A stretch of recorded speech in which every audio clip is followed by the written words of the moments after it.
پورے عالم اسلام میں یہ واحد مسلمان ملک ہے جس نے بہرحال اپنی شریعت اپنے عقائد کے مطابق ایک مذہبی انقلاب برپا کیا، اور پورے عالم اسلام میں مذہبی سطح پر حکومت کی سطح پر فنڈامنٹلسٹ صرف ایک ملک ہے، یا دوسرا جو ہے تھوڑا سا وہ ہے سوڈان، لیکن اس کی اہمیت اس لیے نہیں کہ وہ کسی عوامی انقلاب سے نہیں بنا، بلکہ وہ تو فوجی انقلاب سے شکل بنی ہے جو بھی بنی ہے۔ اللہ کرے اس میں استقامت ہو، اس سے یقینی کوئی نتیجہ برآمد ہو جائے۔ خبریں بھی اچھی آ رہی ہیں، لیکن میں تو دنیا کا جو پرسپیکٹو ہے اس کے حوالے سے عرض کر رہا ہوں کہ اس پہلو سے ایران ان کا ٹارگٹ ہے، ٹارگٹ نمبر 1 ایک خاص اعتبار سے۔ ٹارگٹ نمبر 1 ایک دوسرے اعتبار سے ہم ہے، وہ میں بعد میں عرض کروں گا۔ چونکہ حکومت کی سطح پر فنڈامنٹلزم ہے اور وہ آیا ہے ایک عوامی انقلاب کے نتیجے میں، پھر ان کے پاس تیل کی دولت ہے، اس کے خلاف اکنامک سینکشنز بھی ہو جائے تو اگر لیبیا کھڑا ہو سکتا ہے تو بہرحال وہ بھی کھڑا ہو سکتا ہے، اور نقشہ وہ دنیا کو دکھا چکا ہے کہ لڑا دے ممولے کو شہباز، یہ نقشہ بھی اس نے دکھا دیا۔ یہ ہے ایران کا معاملہ۔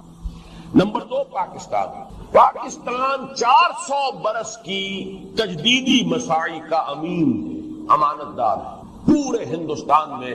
مجدد الفسانی رحمت اللہ علیہ، شاہ ولی اللہ دہلوی رحمت اللہ علیہ، سید احمد بریلوی رحمت اللہ علیہ، ان کا جہاد، پھر اس 20ویں صدی عیسوی میں یا 14ویں صدی ہجری میں علامہ اقبال جیسا مفکر، مولانا مودودی جیسا مصنف، مولانا الیاس جیسا مبلغ، شیخ الہند جیسا مجاہد حریت، پورے عالم اسلام نے ان کا پیرلل کوئی نہیں۔ یہ 400 سال کی تاریخ، اس کی امانت اور اس کے نتیجے میں یہاں کے مڈل کلاس میں فنڈامنٹلزم کا ایک نیوکلیس ہے، اگرچہ حکومت کی سطح پر کوئی پیش رفت نہیں ہو سکی آج تک، بلکہ اب تو پسپائی ہو رہی ہے، اب پیچھے ہٹ رہے ہیں۔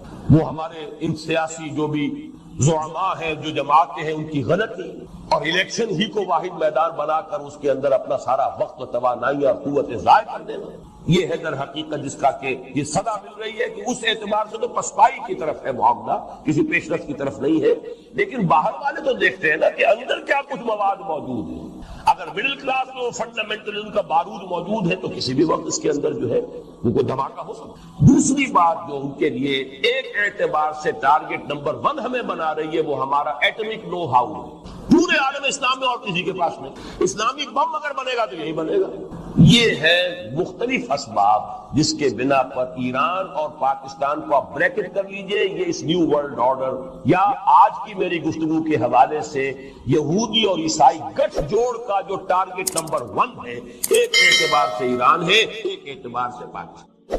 مومن سب آپس میں۔ اگر آپ کو ہماری یہ ویڈیو پسند آئے تو ہمارے چینل کو لائک بھائی فَأَصْلِحُوا بَيْنَ أَخَوَيْكُمْ، اس کا پہلا تقاضا ہی کہا گیا کہ اگر تمہارے دو بھائیوں میں اختلاف ہو جائے کرے تو اصلاح کر دیا، اصلاح کرا دیا، صلح کرا دیا۔ فَاتَّقُوا اللَّهَ، اللہ کا تقوی اختیار کرو۔ یعنی ان ڈفرنس کی روش صحیح نہیں ہے، بھئی میں کیا کروں یہ جانے، آپس میں اپنا معاملہ جانے۔ اب میں اگر ایک کی بات کروں گا تو دوسرا ناراض ہو جائے گا، دوسرے کو میں حق پر قرار دوں تو پہلا ناراض ہو جائے گا، تو میں تو اس میں نہیں آتا۔ نہیں، یہ بہت غلط ہے، بہت غلط، بہت غلط۔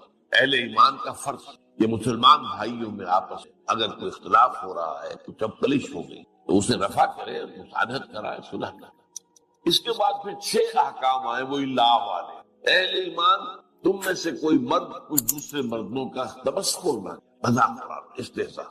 ہو سکتا ہے کہ جن کا مذاق اڑایا جا رہا ہے وہ مذاق اڑانے والوں سے بہتر ہو اللہ کے لیے۔ اب آپ نے کسی کا جسمانی عیب ہے اس پر مذاق اڑا دیا، یہ تو اللہ نے بنایا بھائی، اور کیا پتا کہ اس کے دل میں ایمان کتنا ہے، تمہارے میں کتنا ہے، اللہ کی نگاہوں میں اس کا وزن زیادہ ہو، لہذا تمسخر استہزاء۔ لا یسخر قوم من قوم عسى ان یکونوا خیرا منهم، اور چونکہ یہ مرض خواتین میں زیادہ ہوتا ہے لہذا دوہرا کر رہا ہے، ولا نساء نساء، اور نہ ہی کوئی عورتیں دوسری عورتوں کا مذاق اڑائیں اور تمسخر کریں۔ عسى ان یکن خیرا منهن، ہو سکتا ہے سوچیں کہ جن کا مذاق اڑا رہی ہو وہ بہتر ہو اللہ کے نزدیک۔ تو ان کے لباس کے اوپر فکرہ چست کر دیا، کوئی وقت کے فیشن کے مطابق نہیں ہے، یہ کوئی اور شکل ہے، تو یہ چیزیں ہوتی عورتوں میں زیادہ ہے مردوں سے۔ ورنہ عام طور پر صرف مذکر کے سیغے میں ایک بات آ گئی تو وہ مردوں سے بھی خطاب ہو گیا، عورتوں سے بھی ہو گیا، لیکن جہاں خاص معاملہ عورتوں کا ہو تو وہاں پر اس کو دوہرا کر دیا۔ وَلَا تَلْمِزُوا أَنفُسَكُمْ، ایک دوسرے کو الزام نہ لگایا کرو، بہتان تلاش نہ کیا کرو، عیب چینی نہ کیا کرو۔ وَلَا تَلْمِزُوا أَنفُسَكُمْ وَلَا تَنَابَزُوا بِالْأَلْقَابِ، ایک دوسرے کے چڑانے والے نام نہ رکھ لیا کرو۔ اب یہ جو ہے یہ بھی بہت بری بات ہے. آپ نے کسی وہ اپنی جگہ پر فرض کیجئے کوئی لوگ اپنے آپ کو اہل حدیث کہتے ہیں یا سلفی کہتے ہیں, آپ نے ان کو وہابی کہتے ہیں. اب یہ چیز جو ہے تکلیف دہ ہے ان کے لیے, آپ کیوں اس کا معاملہ کرتے ہیں؟ ایسا نہ کریں. جماعت اسلامی کے لوگ ہیں, مودودی ہے, اب یہ بھی کوئی صحیح نہیں انداز نہیں ہے آپ کا. یہ تو یہ ہے کہ ان کو وہ جماعت اسلامی کے رکن ہے, آپ کسی اعتبار سے نہیں آتے. وَلَا تَنَابَزُوا بِالْأَلْقَابِ بِئْسَ الِاسْمُ الْفُسُوقُ بَعْدَ الْإِيمَانِ. ایمان کے بعد تو یہ برے نام بھی برے, عمل تو دور کی بات ہے. یہ زبانی کلامی بھی جو تم بات کر دیتے ہو, تم سمجھتے ہو کہ شاید اس پر کوئی گرفت نہیں ہوگی, اللہ تعالیٰ کے ہاں اس کی بڑی گرفت ہوگی. ہم وہ حدیث پڑھ چکے, حضرت معاذ سے کہا تھا حضور نے کہ معاذ سکرت کا امک یا معاذ, لوگوں کو جہنم میں اونھے منہ ڈالنے والی شے اس زبان کی کھیتیوں سے بڑھ کر اور کوئی نہیں. زبان کیونکہ بے لگام ہوتی ہے, طاقت نہیں لگی, کچھ خرچ نہیں آیا, جو چاہا بک دیا. لیکن ہر لفظ جو ہے تمہارے منہ سے نکلا ہوا وہ یا تو جنت میں جا کے پودا بن جائے گا اور یا جہنم کا کوئی جھاڑ چٹان بنے گا جو تمہیں آخرت میں جا کے کاٹنا. اگلی آیت میں فرمایا اہل ایمان ایک دوسرے سے سوء ظن سے کام کرے. پہلے اسے انسان سمجھے کہ اس میں تو یہ خرابی ہے. بھائی آپ کے پاس کیا ثبوت ہے؟ وہ واقعہ ہو گیا ہے, کوئی ثبوت ہے اب ٹھیک ہے, آپ کو رائے قائم کریں. ایسے ہی بغیر کسی ثبوت اور واقعے کے آپ نے ظن قائم کر دیا. ان بعض الظن اسم, بعض جو ہے سوء ظن وہ تو اللہ کی نگاہ میں گناہ بن جائے بہت بڑا. ولا تجسسوا, اور دیکھو ایک دوسرے کی حالات کی ٹو میں نہ رہا. بعض لوگ ہوتے ہیں جیسے مکھی کے کام میں گندگی میں بیٹھے گی, وہ اپنی فطرت ہے. کچھ لوگ جو ہے وہ اس میں رہتے ہیں کھوج میں, اس گھر میں کیا ہو رہا ہے, اس میں کوئی دنگا ہے یا نہیں, فساد ہے کہ ذرا سی کوئی اگر مل گئی بات کو لے اڑے, یہ ان کا ذوق ہو. اس طریقے سے کرو گا بلا تجسس. بلکہ آج ہم جو حدیث پڑھ رہے ہیں اس کے برعکس ہے کہ اگر تمہارے کسی مسلمان بھائی کا کوئی عیب تمہارے علم میں آ جائے تو اس کے اوپر پردہ ڈالو, اسے بیان کرنا, خود تجسس کر کے لوگوں کے عیوب تلاش کرنا, یہ تو بہت بری بات ہے. ولا یغتب بعضکم بعضا, اور دیکھو ایک دوسرے کی غیبت نہ کیا, کسی مسلمان بھائی کے پیچھے اس کی کوئی برائی بیان نہ کرو. اور پوچھا گیا حضور اگر وہ برائی اس میں ہو تب بھی نہ کرو. فرمایا تبھی تو وہ غیبت ہے, اگر وہ ہے بھی نہیں تو بہتان ہو گیا, وہ تو بہت بڑا گناہ ہو گیا. ایک شخص کے اندر ایک عیب ہے, یہ کوئی برائی اس نے کی ہے, اس کے پیچھے اس کا ذکر ہو, ہاں سامنے کرو اور اب اس کی اوپر تنقید کرو تاکہ وہ اپنی اصلاح کرے. پیچھے کرو گے یہ غیبت ہے. اور اس کو اتنا برا کہا گیا کہ اَيُحِبُّ أَحَدُكُمْ أَن يَأْكُلَ لَحْمَ أَخِيهِ مَيْتًا, کیا تم میں سے کوئی شخص اپنے مردہ بھائی کا گوشت کھانا پسند کرے گا؟ فَكَرِهْتُمُوهُ, یہ بات تو تمہیں بری لگی بہت, لیکن تم جان لو کہ کسی مسلمان بھائی کی غیبت کرنا اخلاقی سطح پر وہی ہے جو کسی مسلمان بھائی کا گوشت کھانا بولتا. کیوں؟ اس کے دیکھیے کیا اس کے اندر مناسبت کیا. جو مردہ ہے وہ اپنا دفاع نہیں کر سکتا, آپ جہاں سے چاہا بوٹی اڑا لیں, کوئی دفاع نہیں کر سکتا. اسی طرح جو شخص موجود نہیں ہے وہ اپنا دفاع نہیں کر سکتا. وہ موجود ہوتا تو بتاتا بھائی نہیں آپ کو غلط فہمی ہوئی ہے, یہ بات میں نے نہیں کی ہے, یا بات میں نے نہیں کی, اس کا یہ پس منظر ہے, وہ کچھ نہ کچھ دفاع کرتا رہا. جب وہ ہے نہیں وہ اپنی عزت کا دفاع نہیں کر سکتا, جیسے وہ مردہ جو ہے وہ اپنے جسم کا دفاع نہیں کرتا. یہ میں نے آپ کو بتایا یہ انداز قرآن کا, جیسے کہ ہمارے کلمے کی بھی ترتیب یہی ہے, لا الہ الا, پہلے نفی, لا الہ نہیں ہے کوئی بھی معبود الا اللہ, سوائے اللہ, جو منفی کے بعد. اسی طرح سورہ بقرہ میں فرمایا گیا وَمَن يَكْفُرْ بِالطَّاغُوتِ وَيُؤْمِن بِاللَّهِ فَقَدِ اسْتَمْسَكَ بِالْعُرْوَةِ الْوُثْقَىٰ, جو شخص طاغوت کا کفر کرے اور اللہ پر ایمان لائے. طاغوت کون؟ جو بھی اللہ سے سرکش ہے, جو بھی اللہ کے باغی ہے, جو اللہ کے بجائے اپنے آپ کو حاکم سمجھ بیٹھے ہیں, چاہے وہ حاکم فرعون اور نمرود کی شکل میں ہو یا آج کے دور میں عوام حاکم بن بیٹھے, جو چاہے قانون بنائیں گے, ہمارے نمائندے جائیں گے بنائیں گے, وہ شراب کو جائز قرار دے, ہومو سیکسولیٹی کو جائز قرار دے, ہومو سیکسول میرجز کی جواز کا فتویٰ دے, بلکہ رجسٹر کرے. ایک مرد شوہر ہے, دوسرا مرد جو ہے وہ بیوی ہے, قانون کی نگاہ یہی ہوگی. یا ایک عورت شوہر ہے اور ایک عورت کی, قانون کی نگاہ میں تو یہ بات ہوگی. حالانکہ گویا کہ فطرت سے بغاوت کا معاملہ ہے. فطرت اللہ نے بنایا ہے عورت کو, اس کی تخلیق, اس نے جو جسم بنائے ہیں, جو نفسیات بنائی, وہ ایک دوسرے سے بالکل جدا ہے. تو اس حوالے سے در حقیقت یہ سب طاغوت ہے. میرا اور آپ کا جو نفس امارہ ہے وہ بھی طاغوت ہے, کیونکہ ان النفس لامارۃ بالسوء, یہ تو برائی کا حکم دیتا ہے. یہ ہمارے اندر حیوانیت جو ہے یہ تو ادھر ہی جائے گی. اس زبان کو تو چٹخارے چاہیے, چاہے حلال سے ہو چاہے حرام سے. تمہیں تو دولت چاہیے, چاہے حلال سے آئے چاہے حرام سے آئے, نفس تو کہے گا لے لو. یہ رشوت پیش ہو رہی ہے, بھائی یہ بڑی ضرورت بھی ہے تمہیں, تمہارے وہ بچے کی فیس دے گئی ہے ابھی، اب یہ ہے لے لو، کیا عرض ہے؟ اور پھر یہ بھی وہ سبھی لیتے، وہ تو بھی تو نہیں. تو یہ سارے جو ہے ہیلے جو ہے وہ نفس سکھاتا ہے انسان، تو وہ بھی طاغوت. ہمارا نفس طاغوت ہے. اور جیسا کہ میں نے کہا جو بھی اللہ کا باغی وہ در حقیقت طاغوت.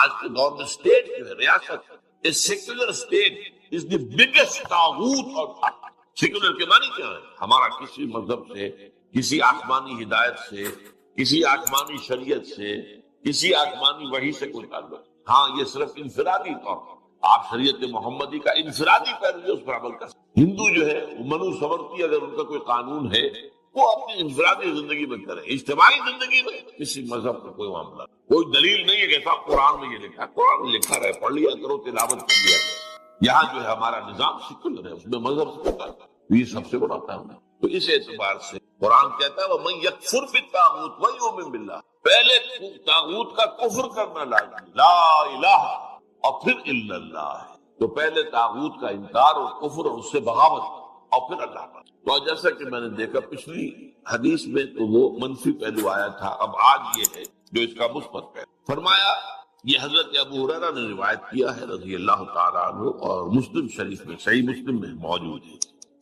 حضور ارشاد فرماتے من نفس عن مومن قربۃ من قرب الدنیا نفس اللہ عنہ قربۃ من قرب یوم القیامہ. جس شخص نے کسی مومن کی دنیا کی سختیوں میں سے، دشواریوں میں سے کسی دشواری اور سختی کو دور کیا، اللہ تعالیٰ قیامت کے دن اس کی سختی اور دشواریوں کے اندر سے کمی کرے.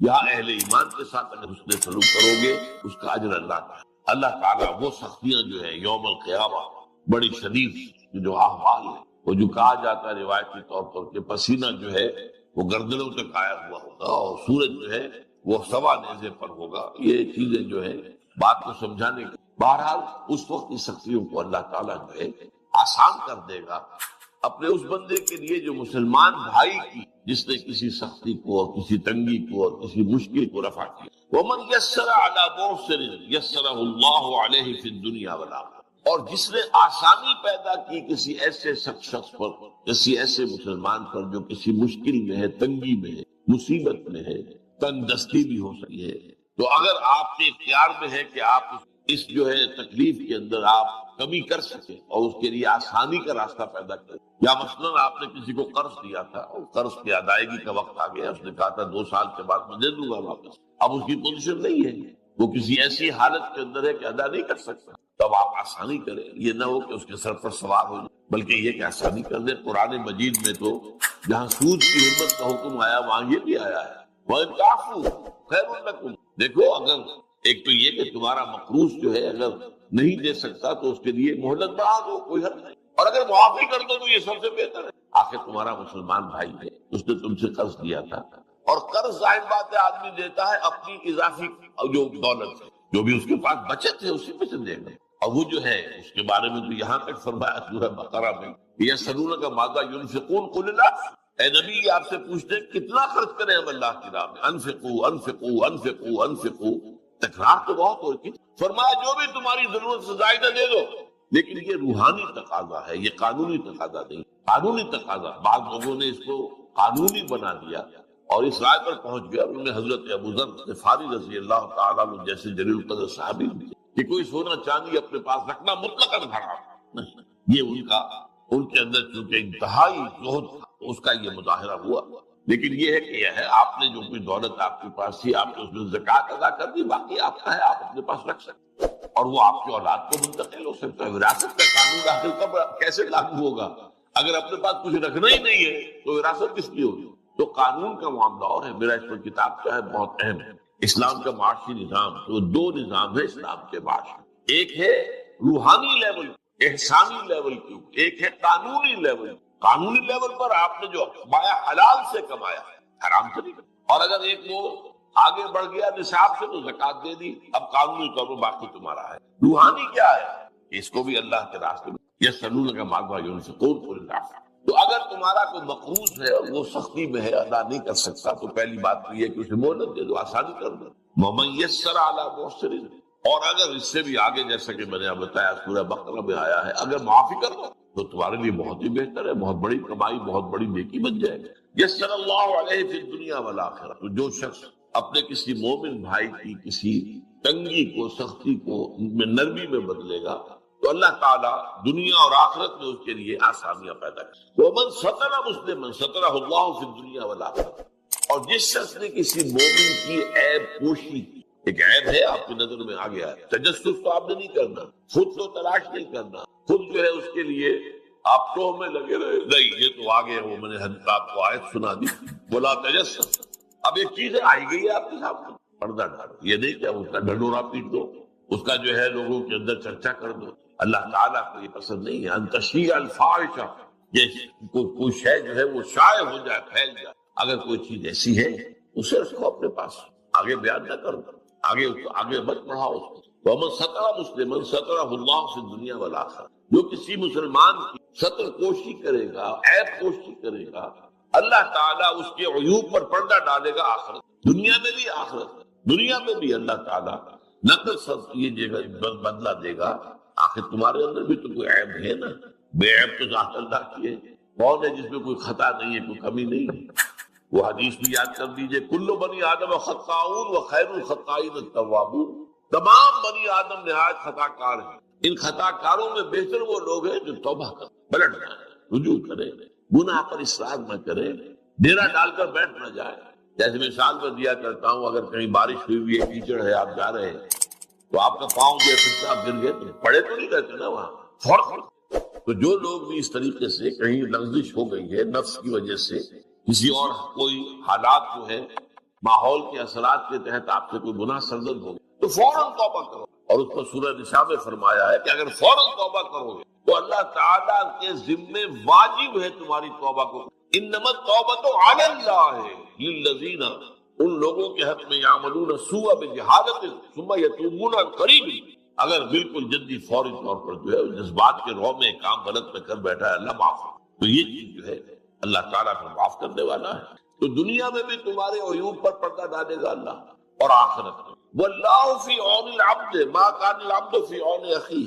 اس قدر پیارے یہ جو تعلیمات ہیں آپ اندازہ کریں، اس قدر عمدہ اور جامع الفاظ کے، اور دیکھو اللہ تعالیٰ اپنے بندے کی مدد میں لگا رہتا ہے، ما کان العبد فی عون اخیہ، جب تک کہ بندہ اپنے بھائی کے کام میں لگا ہو۔ آپ اپنے بھائی کے کام میں لگے، آپ وقت لگا رہے ہیں، اللہ تعالیٰ آپ کے کام میں لگ جائے گا، آپ کی ضرورتیں پوری کرے گا۔ اب یہ اونچا درجہ دے، خدمت خلق ہے، کسی بھائی کی مدد ہے، اس میں وقت بھی لگ رہا۔ کوئی ایسا شخص ہے جو مظلوم ہے اور وہ آپ سے آ کے کہتا ہے کہ صاحب فلاں حاکم کے پاس جا کر بتائیے میری بات، وہ میری بات کو کوئی سن نہیں رہا ہے، تو اگر اس کی بات حق ہے اور آپ جا کر جو ہے شفاعت کرتے ہیں، اس کی سفارش کرتے ہیں، یہ شفاعت حسنہ کہتا ہے، اس میں بڑا اجر و ثواب ہے۔ اب آپ جائیں گے اس کے ساتھ اور جا کر اپنا وقت لگائیں گے تو ظاہر بات ہے کہ اس پر آپ اس کی مدد میں جا رہے ہیں نا۔ اب اتنے عرصے تک آپ کے سارے کام اللہ سے مان لیں، من واللہ فی عون العبد ما کان العبد فی عون اخیہ۔ جیسا کہ ایک واقعہ تھا بہت مشہور، مکے میں ایک شخص آیا، کوئی تاجر تھا، ابو جہل نے اس سے کچھ مال وال خریدا، بہت پیسے لیے، اب وہ بیچارہ فریاد کرتا پھر رہا ہے، تو وہ آیا، ایک جگہ پر سردار بیٹھے ہوئے تھے بہت سے، ان کے پاس گیا، فریاد کی کہ دیکھیں ابو جہل جو ہے میری رقم نہیں دے رہا۔ انہیں شرارت سوجی کہ دیکھیں تماشا دیکھتے ہیں۔ اس نے کہا دیکھیں وہ شخص جو وہاں پر نماز پڑھ رہا ہے نا، اس کے پاس جاؤ، وہ تمہارا مال دلوا سکتا۔ وہ حضور تھے صلی اللہ علیہ وسلم۔ اب حضور کا تو کٹر دشمن ہے ابو جہل، اس نے جا کر اپنی بات کی، حضور چل پڑے، ابو جہل کے دروازے پر جا کر دستک دی، وہ باہر آیا، فرمایا اس کا مال ادا کر۔ وہ فوراً گیا، خاموشی کے ساتھ داخل ہو۔ تو یہ روب تو اللہ تعالیٰ نے نصرت تو بالرعب، حضور فرماتے ہیں اللہ نے میری مدد کی ہے روب۔ اب ظاہر بات ہے کہ آپ کے چہرہ مبارک کا جو بھی روب پڑا ہے اس کے اوپر اس نے چون نہیں لا کے دے دیا۔ اب یہ بھی ہے نا ایک بندے کی آپ مدد کے لیے اس کے ساتھ چلے اور اس کے پاس جا رہے ہیں جو آپ کا دشمن ہے، تاکہ کم سے کم اس مظلوم کا جو ہے اس کی کوئی داد رسی ہو جائے۔ واللہ فی عون العبد ما کان العبد فی عون اخیہ۔ اب جو حدیث کا ٹکڑا آ رہا ہے یہ یوں سمجھیے کہ جس کام میں میں نے اپنی زندگی کے 50 برس لگائے، ویسے تو اس سے زیادہ لمبا عرصہ ہے، میں جب میڈیکل کالج میں پڑھتا تھا 49 سے 54 تک، 1951 1949 سے 1954 تک 5 برس کا 5 سال کا کورس ہوتا ہے نا FSC کے بعد. اس زمانے میں میرا درس قرآن ہوتا تھا، پسند کیا جاتا. وہ مناسبت اللہ نے عطا فرما دی تھی. لیکن اس کے بعد تو آپ کو معلوم ہے کہ پھر تو میرا زندگی کا جو ہے اصل کام یہ رہا، قرآن پڑھنا پڑھانا، سمجھنا سمجھانا، سیکھنا سکھانا، عام کرنا. اللہ کا شکر ہے کہ بہت سے نوجوان ایسے تیار ہو گئے جو اسی انداز میں درس دے رہے ہیں اور وہ کام کر رہے ہیں. چراغ سے چراغ روشن ہوتا ہے، ایک اکیلے آدمی سے کیا ہوگا. لیکن یہ ہے کہ آگے اگر اس کام کو لے کر چلنے والے ہیں تو گویا کہ میری محنت سفل ہو رہی ہے. اب اس کے اعتبار سے یہ حدیث بہت ہے اس کام کو. پہلی بات تو فرمائی وَمَنْ سَلَكَ طَرِيقًا يَلْتَمِسُ فِيهِ عِلْمًا، جس شخص نے کوئی راستہ طے کرنا شروع کیا جس سے اس کا مقصد حصول علم کہیں جا رہا ہے. جیسا کہ آپ کو معلوم ہے کہ اب جب حدیث سے جمع کی تو کسی شخص کو محدث کو معلوم ہوا کہ فلاں بصرہ میں یا بغداد میں ایک ہے صاحب کہ جو اس حدیث کی روایت کرتے ہیں جس میں کہ روایت کی چین کم ہے. لمبا سفر کر کے گئے ہیں، جا کر کہا میں نے سنا ہے کہ آپ حضور کی حدیث روایت کریں. جی ہاں یہ حدیث ہے. فوراً واپس، بس حدیث سنی اور واپس. ان کہا بھی نہیں، میں ایک مقصد کے لیے آیا تھا اور میں اس مقصد میں کسی اور چیز کو شامل نہیں خارج کرنے میں. تو ظاہر بات ہے کہ علم کے لیے پھر بات تو ظاہر بات ہے کہ لوگ سفر کرتے تھے، جاتے تھے مراکز علمی میں. اور آپ کو معلوم ہے شیخ عبد القادر جیلانی رحمۃ اللہ علیہ کو جب ان کی والدہ نے روانہ کیا تھا حصول علم کے لیے تو کچھ اشرفیاں ان کی جو صدری تھی، یہ واسکٹ جو ہم پہنتے ہیں اس کی اندر سیدھی کہ یہ وقت آئے گا تو کسی کو ضرورت آئے گا. مہاراشٹر میں ڈاکوؤں نے ڈاکہ ڈالا، ڈاکوؤں کا سردار ہر ایک سے پوچھا تمہارے پاس کیا ہے. اب ہم کہتے کچھ نہیں ہے، لیکن پھر تلاشی میں بھی نکل آتا. اس نوجوان سے پوچھا کہ نے کہا 32 اشرفیاں ہیں. اب یہ حیران ہوا کہ یہ اس نے کیوں صاف کر دیا، کہاں ہے کوئی تو نظر نہیں آئی. نے کہا یہ سلی ہوئی جو ہے میری جیکٹ کھول کے دیکھ لو 30 اشرفیاں. اتنا اثر ہوا کہ وہی جو ہے تائید ہو گئی. وہ اشرفیہ بھی واپس، باقی بھی جن کا مال ملتا تھا وہ واپس، اور پھر اس کی زندگی جو ہے وہ نیکی کی. یہ چیز ہوتی یقیناً اس کے اندر جو ہے خیر ہو. تو من سلک طریقا یلتمس فیہ علما سہل اللہ لہ بہ طریقا الی الجنہ، جو شخص کوئی راستہ اختیار کرتا ہے، سفر اختیار کرتا ہے حصول علم کے لیے، اللہ تعالیٰ اس کی بدولت اس کے لیے جنت کا ایک راستہ آسان کرتا ہے. طلب علم کا سفر گویا کہ جنت کی طرف سفر ہے. وہ علم کون سا ہے؟ وہ ایک علم تو وہ ہے جو ہم سیکھنے امریکہ جاتے ہیں، فلانی انجینئرنگ پڑھنے جا رہے ہیں، اور یہ علم اور ہے. یہ فنون ہے، علم نہیں، فن ہے. جیسے آپ کو معلوم ہے کہ ایک موچی بیٹھا ہوا اپنی وہ جوتی گانٹ رہا ہے اور کچھ پیسے مل جاتے ہیں اسے. ایک فن ہے، ہر شخص نہیں گانٹ سکتا. یہ اس کے پاس ایک فن ہے. ایک ترخان ہے، اس کے پاس ایک فن ہے، آپ اس سے کام لیتے ہیں. یہی معاملہ ایک بڑے سرجن کا ہے. وہ بھی کیا کرتا ہے، جسم کو چیرا ہے اس میں سے کوئی چیز غلط نکال دی کسی دیا، اور یہ فنون ہے. ڈاکٹری ہو، انجینئرنگ ہو، فنون نہیں ہے، یہ فنون ہے، فن ہے. علم تو کیا ہے؟ علم تو اللہ کی کتاب ہے، علم رسول کی سنت ہے صلی اللہ علیہ وسلم. یہ علم ہدایت ہے. در حقیقت علم کیا ہے؟ علم ہدایت ہے. کہ جنوں کی ایک جماعت نے سنا، کس کو سنا؟ قرآن کو. فقالوا انا سمعنا قرانا عجبا، انہوں نے کہا ہم نے سنا ہے ایک بہت ہی دل کو لبھانے والا، یہدی الی الرشد، جو نیکی اور رشد اور ہدایت کی طرف رہنمائی کر رہا ہے. فآمنا بہ، تو ہم تو ایمان لے. اس وقت میں نے کہا یہ لمحہ فکریہ ہے، ایک دفعہ کیا اجتماع ہے اور وہ بندے کہاں داعی بن گئے. ہمارا کیا، ہم نے اس معنی میں قرآن کبھی پڑھا ہی نہیں. سنتے ہیں تو خیبر میل کی سپیڈ سے پڑھ رہا ہوتا تھی، 5 دن پورا قرآن اور اشتہار دیے جا رہے ہیں. یہ ہے، یہاں تو 20 منٹ میں ہو جاتی ہے، یہاں 30 منٹ، یہاں چلو وہاں اور سے بھی کم میں ہو جاتی ہے. قرآن کا نتیجہ یہ نکلنا چاہیے وہ آپ کو پوزیس کرے، جانے نہ دے.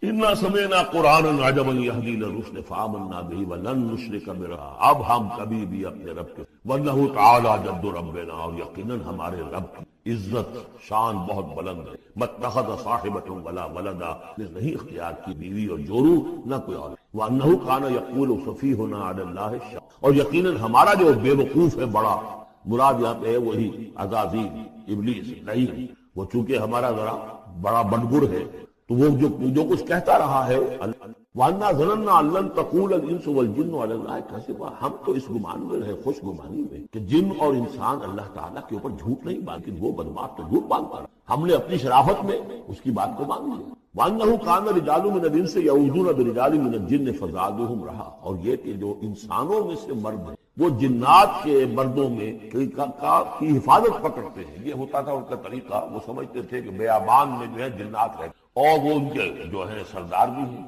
تو اب راستے نے پڑاؤ ڈالا ہے جنگل میں، تو سب سے پہلے کہتے تھے کہ ہم اس جنگل کے اس بیابان کے نات کی ہم پناہ میں۔ اب وہ سنتے ہوں گے یہ بے وقوف، یہ آدم کی اولاد، ہمارے تو جد امجد کو نکال دیا گیا جنت سے اس لیے کہ اس کو سجدہ نہیں کیا، یہ ہمیں معبود بنائے بیٹھے ہیں، ہماری پناہ طلب کر، لہذا ان میں اور سرکش پیدا ہو گئی اور اکڑ گئے کہ یہ انسان ہو کر یہ ہماری پناہ مانگ رہے ہیں، ہم سے طلب کر رہے ہیں پناہ، تو اس سے ان کے اندر اور زیادہ سرکشی پیدا ہو۔ وَأَنَّهُ كَانَ رِجَالٌ مِّنَ الْإِنسِ يَعُوذُونَ بِرِجَالٍ مِّنَ الْجِنِّ فَزَادُوهُمْ رَهَقًا وَأَنَّهُمْ ظَنُّوا كَمَا ظَنَنتُمْ أَن لَّن يَبْعَثَ اللَّهُ أَحَدًا۔ اور دیکھو انہوں نے بھی ایسا ہی سمجھا جیسا کہ تم نے سمجھا ہوا ہے کہ اللہ کسی کو نہیں، اس کے دو معنی ہیں، یعنی بعد سے بعد الموت کو، یہ مرنے کے بعد جیو، اور یہ بھی کہ شاید اب اللہ کسی اور کو رسول بنا، اس لیے کہ 600 برس بیت چکے تھے، وہ تورات سے واقف تھے جو سورہ احقاف میں تذکرہ آیا ہے، فترت وہی 600 برس، جو یہ طویل ترین وقفہ تھا نبوت کا کہ کوئی نبوت کوئی رسالت نہیں، تو ان کو یقیناً اس سے خیال ہوا ہوگا کہ برم ہوا معاملہ، اب کوئی اور رسول۔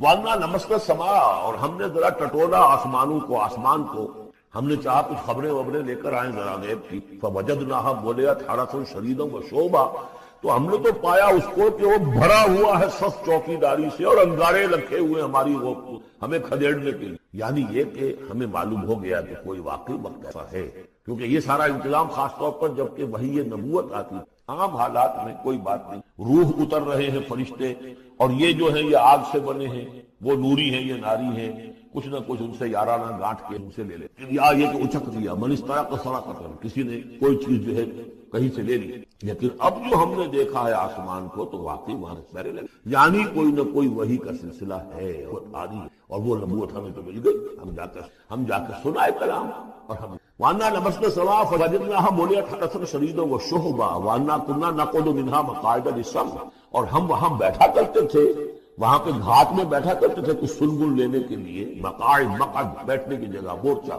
جہاں پہ بیٹھا جائے، ہم وہاں پر اپنے ٹھکانوں میں بیٹھا کرتے تھے، فَمَن يَسْتَمِعِ الْآنَ، لیکن اب اگر کسی نے کچھ سننے کی کوشش کی، يَجِدْ لَهُ شِهَابًا رَصَدًا، وہ پائے گا اپنے واسطے ایک انگارہ گھات میں، میزائل پیچھا کرے گا۔ وَأَنَّا لَا نَدْرِي أَشَرٌّ أُرِيدَ بِمَنْ فِي الْأَرْضِ أَوْ أَرَادَ بِهِمْ، معلوم ہوتا بہت بڑے عالم تھے تورات کے جاننے، انہوں نے ایسی عظیم بات کہی، ہمیں یہ معلوم نہیں کہ آیا زمین میں بسنے والے ان انسانوں کی کوئی شامت آ گئی ہے یا اللہ نے ان کے لیے کسی بھلائی کا ارادہ، رسالت آئے گی تو دو ہی نہیں، یا تو کوئی عذاب آنے والا ہے، اس لیے کہ وما كنا معذبین حتی نبعث رسولا، یا تو کوئی بہت بڑے پیمانے پر انسانوں کی شامت سے قوم نوح، قوم صالح کا حشر ہوا تھا، وہ ویسا ہی حشر، اللہ نظری ہم نہیں جانتے، اشر ارید بمن فی الارض، زمین والوں کے لیے کسی شر کا فیصلہ کیا گیا ہے، ام اراد بہم ربہم رشدا، یا ان کے لیے ان کے رب نے بھلائی کا، خیر کا ارادہ، ظاہر بات ہے نبوت اور رسالت محمدی خیر پر، وَأَنَّا مِنَّا الصَّالِحُونَ وَمِنَّا دُونَ ذَلِكَ، اور دیکھو ہمارے اندر نیک بھی ہیں، جنات نیک بھی رہے ہیں اور دوسری طرح کے بھی ہیں، بد نہیں کہا، یہ ہے حکمت تبلیغ، بروں کو بھی برا نہ کہو، ہاں نیک بھی ہے اور دوسری قسم، کُنَّا طَرَائِقَ قِدَدًا، ہم تھے مختلف راستوں پر جو کہ ایک دوسرے سے پھٹے ہوئے، یہ قددا جو آیا تھا نا، قدت قمیصہ، پھٹ جانا تھا، وَأَنَّا ظَنَنَّا أَن لَّن نُّعْجِزَ اللَّهَ فِي الْأَرْضِ وَلَن نُّعْجِزَهُ هَرَبًا، اور ہم نے یہ جان لیا کہ ہم اللہ کو عاجز نہیں کرتے، ہرا نہیں سکتے، نہ زمین میں بھاگ کر، اور ہم کہیں بھاگ کر زمین میں اللہ کو شکست نہیں سکتے، اس کی پکڑ سے نہیں کرتے۔ وَأَنَّا لَمَّا سَمِعْنَا الْهُدَىٰ آمَنَّا، اور ہم نے تو جب وہ ہدایت سنی، الہدا سنا، اس کی استماع ہم نے کیا، ہم تو اس پر ایمان لے آئے، فَمَن يُؤْمِن بِرَبِّهِ فَلَا يَخَافُ بَخْسًا وَلَا رَهَقًا، تو جو کوئی بھی جیسے جیسے ان کے اعمال صالحہ ہیں پورے اللہ تعالیٰ ان کا اجر۔ وَأَنَّا مِنَّا الْمُسْلِمُونَ وَمِنَّا الْقَاسِطُونَ، اور دیکھو ہمارے اندر وہ بھی ہیں جو فرما بردار ہیں اور وہ بھی ہیں جو بے انصاف، یہ قسط کے لفظ کے ساتھ سمجھ بھی، جب یہ ثلاثی مجرد میں آتا ہے تو قاسط اس میں فاعل بنا، وہ ناانصاف کے، یہ باب افعال کے خواص بے ماخذ، جب باب افعال میں آئے گا تو اس کے معنی ہے عدل و انصاف، اور جب ثلاثی مجرد میں آئے گا تو ناانصاف۔ قاسطون فمن اسلم فاولئک تحروا رشدا، جو لوگ اسلام لے آئے، اطاعت قبول کر لی، تو انہوں نے تو گویا کہ ڈھونڈ نکالی خیر کی راہ، نیکی کی راہ انہوں نے تلاش کر لی۔ واما القاسطون، اور جو بے انصاف ہے، فکانوا لجہنم حطبا، وہ لوگ جو ہے تو جہنم کا ایندھن پر، یہاں تک ان کی تقریر ہے جو اب جو بات آگے آ رہی ہے یہ خود اللہ ان لو استقاموا علی طریقۃ لاسقیناہم ماء غدقا، اور یہ کہ یہ اگر لوگ اپنے اس طریقے پر جو طریقہ انبیاء کا تھا، جو آدم نے دیا تھا، جو نوح نے دیا تھا، یہ چلتے رہتے تو ہم انہیں خوب پلاتے، پانی بھر بھر کر خوب سیراب کر۔ یہاں لفظ طریقت آیا ہے، شریعت ثم جعلناک علی شریعۃ من الامر، شریعت اور یہ طریقہ دونوں کا مفہوم ایک طریقہ، لیکن یہ کہ اس کا استعمال ہو رہا ہے کہ شریعت سے مراد لی جاتی ہے جو دین کی کا قانون ہے اس کے ظاہری کو قانونی پہ، اور طریقت اسی کے باطنی پہ، کہ ایک نماز ہے، وضو کیسے کرو گے، کیا فرائض ہیں، کیا نوافل ہیں، کیا کام رہ گیا تو وضو نہیں ہوا، یہ شریعت دی، یہ آپ کو فقیہ بن، یہ آپ کو مفتی حضرات بن۔ نماز کی اصل روح تو ہے خشوع اور خضوع، حضور قلب، یہ پھر طریقت کیا گیا، بدقسمتی سے پھر ان کو پھاڑ دیا گیا، وہ علیحدہ علیحدہ، یہ سب چیزیں یکجا ہونی چاہیے۔ اور جو ہمارے اولین صوفیاء ہیں وہ بہت بڑے عالم بھی نہیں تھے، وہ بہت بڑے مفتی بھی ہوتے، بلکہ اولین کیا اس طور پہ بھی جو میں نے آپ کو بتایا تھا کہ قاضی ثناء اللہ پانی پتی رحمۃ اللہ علیہ وہ مفتی بھی ہیں، مفسر بھی ہیں، اور بہت بڑے مرشد بھی، میرزا مظہر جانے جانا شہید کے، اور یہ سب شیخ احمد سرہندی رحمۃ اللہ علیہ کا سلسلہ ہے، سلسلہ مجددیہ نقش اس کے وہ ہیں، وہ بھی جامع سے لنفتنہم فیہ، اور یہ بھی جو ہم کو بادی پہ لاتے اور سیراب کرتے، یہ بھی اس لیے تاکہ ان کو اور جانچے اور پرکھے اور امتحان لیں۔ ایک امتحان غربت میں ہے، ایک امتحان تمنگری میں ہے، ایک امتحان فاقے میں ہو رہا ہے، ایک امتحان ہو رہا ہے کہ کثرت سے دے رہے۔ ومن یورد عن ذکر ربہ، اور جو کوئی بھی اعراض کرے گا اپنے رب کے ذکر سے، یسلک عذابا صعدا، تو وہ چلے گا، وہ ڈال دے گا اس کو چڑھتے عذاب میں، اللہ تعالیٰ ایسے عذاب میں صعدا جس کی شدت بڑھتی چلی جائے۔ وَأَنَّ الْمَسَاجِدَ لِلَّهِ فَلَا تَدْعُوا مَعَ اللَّهِ أَحَدًا، اور دیکھو مسجد اللہ کے، مسجد سے مراد مسجد سجدے کی جگہ بھی ہے، اور مسجد سے مراد سجدے کے یہ اعضاء بھی، پیشانی اور یہ ناک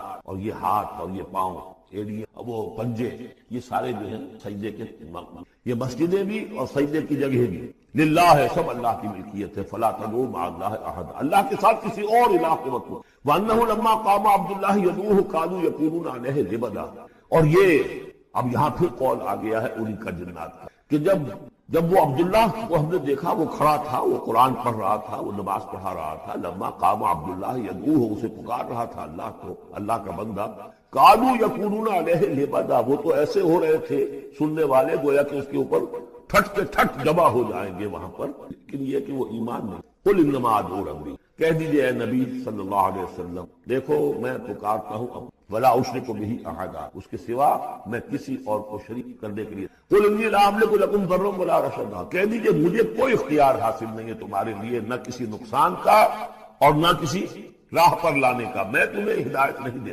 وہ آیت یاد کر دیجئے، انک لا تہدی من احببت ولکن اللہ یہدی من یشاء، اے نبی آپ ہدایت نہیں دے سکتے، اللہ یہ قل انی لن یجیرنی من اللہ احد ولن اجد من دونہ ملتحدا، کہہ دیجئے میں ہرگز نہ پاؤں گا کہ مجھے اللہ کے سوا کوئی پناہ دے سکے، یجیرنی من اللہ احد، اللہ کی پکڑ سے بچانے کے لیے مجھے کوئی پناہ دے سکے میں نہیں پاؤں گا، ولن اجد من دونہ ملتحدا، اور اللہ کے سوا میں کہیں جو ہے کوئی اپنا سر چھپانے کی جگہ نہیں پاؤں گا، الا بلاغا من اللہ، اگر میں نے یہ کام نہیں کیا تو میں پکڑا جاؤں۔ فَلَنَسْأَلَنَّ الَّذِينَ أُرْسِلَ إِلَيْهِمْ وَلَنَسْأَلَنَّ الْمُرْسَلِينَ، ہم تو پوچھ کر رہیں گے ان سے بھی جن کی طرف رسولوں کو بھیجا، اور پوچھ کر رہیں گے رسولوں سے۔ وَمَنْ يَعْصِ اللَّهَ وَرَسُولَهُ، جو کوئی بھی اللہ اور اس کی نافرمانی کرے گا، فَإِنَّ لَهُ نَارَ جَهَنَّمَ خَالِدِينَ أَبَدًا، تو اس کے لیے تو پھر جہنم کی آگ ہے، جس میں حتیٰ اذا رأوا ما یوعدون، یہاں تک کہ جب وہ دیکھیں گے جس چیز کی انہیں دھمکی دی جا رہی ہے، فَسَيَعْلَمُونَ مَنْ أَضْعَفُ نَاصِرًا وَأَقَلُّ عَدَدًا، اس وقت انہیں معلوم ہو جائے گا کون کمزور ہے مددگاروں کے اعتبار سے اور کون اقلیت میں ہے تعداد کے۔ وہ تانے دیتے تھے نا کہ دیکھو محمد تمہارے پاس تو بیٹھے بھی ہوتے ہیں تو ہمارے کمی کاری بڑے لوور طبقات کے لوگ، اور وہ بھی چند ہوتے ہیں، دیکھو جا کے ابو جہل کی محفل بھری ہوئی ہے، بڑے بڑے لوگ بیٹھے، اس وقت معلوم ہو جائے گا من اضعف ناصرا واقل۔ یہ سورہ مریم میں بہت تفصیل سے قل ان ادری قریب ما توعدون ام یجعل له ربی امدا، کہہ دیجئے نبی مجھے یہ معلوم نہیں ہے آیا جس چیز کا تم سے وعدہ کیا جا رہا ہے، جس چیز کی دھمکی دی جا رہی ہے، وعدہ اور وعید بنیاد ایک ہی اصل میں، اصل الفاظ ایک ہی، وعید دھمکی، وعدہ، لیکن حروف اصلی وہی ہے، آیا وہ قریب آ چکی ہے اسے، یا ام یجعل له ربی امدا، یا یہ کہ میرا رب اس کے لیے ابھی کو تمہاری رسی دراز کرے گی۔ یہ سورہ انبیاء کے آخر میں بھی آیا تھا، قل ادری قریب ام بعید ما توعدون، کہہ دیجئے نبی میں نہیں جانتا کہ جس چیز کا تم سے وعدہ کیا جا رہا ہے وہ قریب آ چکی ہے یا بھی دور۔ عالم الغیب، وہی ہے غیب کا جاننے، فلا یظہر علی غیبہ احدا، وہ اپنے غیب پر کسی کو مطلع نہیں کرتا، الا من ارتضی من رسول، سوائے جس کو وہ چاہے اپنے رسول۔ یہ بہت اہم قانون ہے اور اس میں سارا مسئلہ علم غیب کا، ایک بات تو یہ کہ ہمارے جو بھی بریلوی بھائی ہیں وہ بھی مانتے ہیں، 4 باتیں وہ مانتے، 3۔ میں نے ایک مرتبہ تحقیق کی تھی بڑی مفصل، جا کر بعد لوگوں سے ملاقات کی، ابھی میں طالب علم کہا دیکھیے ہم ثابت مانتے ہیں نبی کا علم ذاتی نہیں عطائی ہے، اللہ نے جو دیا وہ نبی کا علم قدیم نہیں حادث ہے، پہلے نہیں تھا تو ہو گیا، اور نبی کا علم غیر محدود نہیں ہے۔ میں نے کہا یہ 3 باتیں جو میرا اس سے، لیکن ہمارے ہاں کچھ لوگوں نے ڈیفینیشن کر لی علم غیب وہ ہے جو بغیر کسی کے بتائے خود حاصل، اس اعتبار سے تو میرے پاس بھی علم غیب ہے نہیں، یعنی کسی کے پاس کوئی علم ہے ہی نہیں، ہمیں دیا اساتذہ نے دیا، حضور کو دیا اللہ نے دیا، جبریل کو دیا اللہ نے دیا، اس معنی میں تو ذاتی علم تو کوئی بھی نہیں مانتا، کسی علم تو دینے سے ہوتا ہے، البتہ علم غیب کسے کہتے ہیں؟ وہ چیزیں جو ہماری نگاہوں سے چھپا دی گئی ہیں، وہ عالم غیب ہے، جنت ہے، دوزخ ہے، فرشتے ہیں، یہ سب کیا ہے عالم غیب؟ نبیوں کو تو کچھ نہ کچھ حصہ اس کا دکھایا جاتا ہے تو نبی بنتے ہیں نا، ورنہ میرے اور نبی میں فرق کیا ہو؟ اگر میرا بھی علم وہی ہوتا ان السمع والبصر والفؤاد، تو میرے علم اور حضور کا بھی علم یہی ہوتا تو فرق کیا؟ حضور نے تو اس دوسرے علم کے اعتبار سے تو صاف کہہ دیا انتم عالم بامور دنیا کو، لیکن حضور کو معراج میں جنت دی، زمین پر رہتے ہوئے آپ نماز پڑھا رہے تھے، غالباً وہ جو کہ نماز پڑھائی جاتی ہے جبکہ بارش نہیں، تسقیٰ کی، اسی کے دوران اچانک ایک دفعہ آپ آگے بڑھے، لوگ حیران ہوئے کیا ہوا، ایک دفعہ پیچھے ہٹے، لوگوں نے پوچھا بعد میں یہ نماز کا حصہ تھا یا اس ادا کیا کرے اس نماز کے، اصل میں میرے ساتھ جنت لے، اب بے اختیار میرا ہاتھ بڑھ گیا کہ میں اور میرے سامنے اس کے بعد دوزخ لے آئی، اس کا جو بمکا آیا گرمی کا، اس سے میں بہرحال غیب ہی میں سے، البتہ کل غیب یہ جو مانے اللہ نبی کے لیے وہ کافر ہے، اور وہ مانتے ہیں، بھی مانتے، کل غیب کا کچھ نہیں، نبی کا علم محدود ہے، نبی کا علم حادث ہے، نبی کا علم